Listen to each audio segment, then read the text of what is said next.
Well, welcome into our ongoing team coverage here on WIS of our winter weather over the weekend. As promised, we're going to be with you on all of our digital platforms and on air to make sure you stay connected and to keep your family safe while we get through this blast of winter together. Coming up in just a moment, Chief Meteorologist Adam Clark is in to give us an update on the forecast. We've been answering your questions on our Facebook page and all of our digital platforms, so keep the questions coming. Right now, we want to get an update on the conditions on the ground here in the capital city. Columbia Mayor Daniel Rickenmann joining me live in studio now. First of all, Mayor, thanks for making the trip in. I know you've been out and about around the city. Assessment so far? A lot of snow in yards and in bushes, but luckily not on the road, which is great, but it's coming.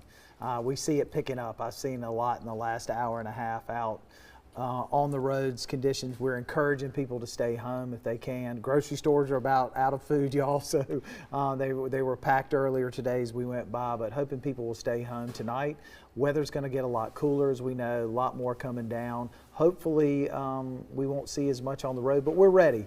SCDOT, the City of Columbia, have been riding roads for the last 2 days. Our crews are out and about making sure the roads are staying clean, and they're going to be ready for that snow when it gets here. So, but very cold tomorrow morning, very concerned about black ice in a lot of places. Even driving around today, there are a lot of places that seem to be very wet.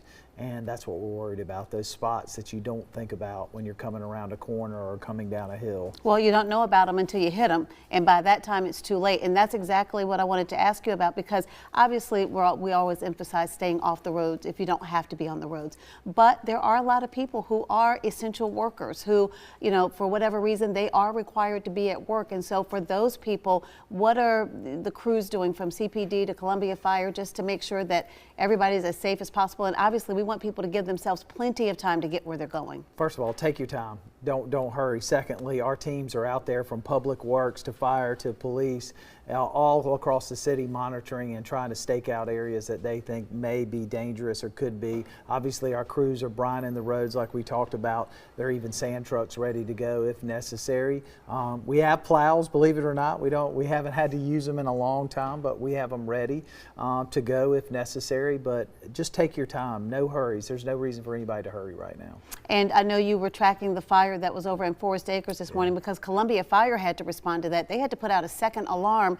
Thankfully, no one injured, but for businesses that are open, for places where people are traveling, we just need everybody to emphasize safety first. 100%, and I encourage people. It's going to be really cold tonight and tomorrow, as you've seen from the forecast, down in the teens with the wind chill factor. If you're using a space heater, please be careful. A lot of the fires that we're having to respond to are because of space heaters.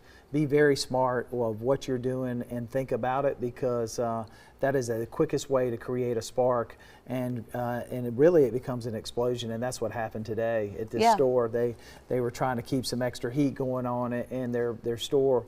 The actual unit exploded, caused a fire, and now that business is a total loss. It is. I mean, you see the images. Arlena Allen was out there earlier, and when we saw the images of that building just being charred, it really sent chills through me, and I was so grateful that everyone was able to get out. I mean, apparently the employees were preparing to open, and we didn't know what to think when they said, we heard this explosion. And then for Chief Jenkins to say, yep, looks like it was a space heater. I mean, but that is a reminder for everyone.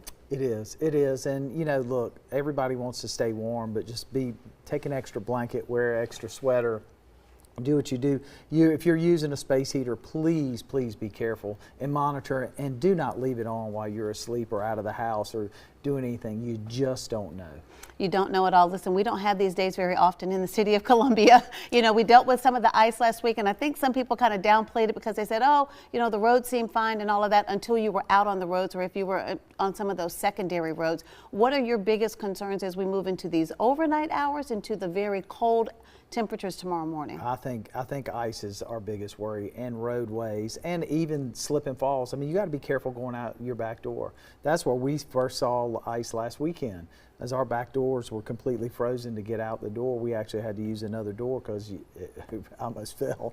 But that's my fear right now is the ice. And if it's really roadway, not in the trees, as we have seen last weekend. That was the biggest concern, was that we were expected to get anywhere from a quarter to a half inch.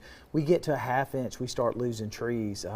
You know, talking with the mayor of Nashville and seeing what they've gone through, he said, you know, we're used to snow, we're used to that. It's the ice that has caused. He said they've lost over 80 power poles. He said trees are continuing to still snap today. The cleanup is just being delayed and delayed.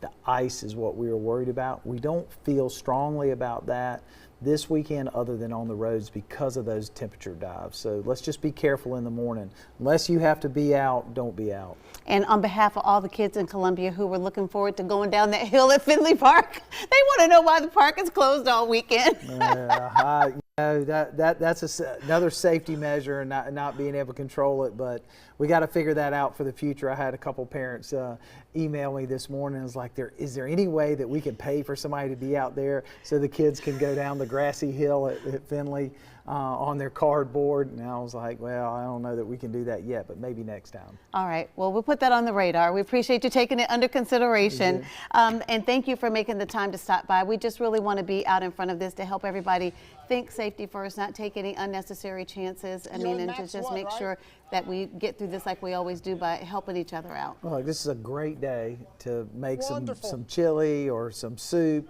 sit at home, look at the beautiful snow out in your yard, and just take it easy. It's a good time to take a break. It is, it is. Well, thanks to you and all of our first responders. Please keep us up to date. If there's anything we need to share with our audience to make sure that everybody has safety at the top of mind, we certainly want to get that out. We absolutely are monitoring everything, and our teams are out there. And I should thank our teams, Robert Anderson from Public Works, Harry Tinsley, our emergency management, obviously Skip Holbrook and Chief Jenkins, who are always on top of everything. We're very fortunate to have such a great crew here. All right. We appreciate their efforts as well. And we want to remind everybody, especially with these freezing temperatures overnight, you made me think about it with Columbia Water and Works, you know, to make sure we're dripping those pipes to try and avoid any of those disasters, because that can be a headache. And it's going to get cold, folks, so be smart. All right. Mayor Rickenmann, thank you so much. We appreciate your time. Thank you.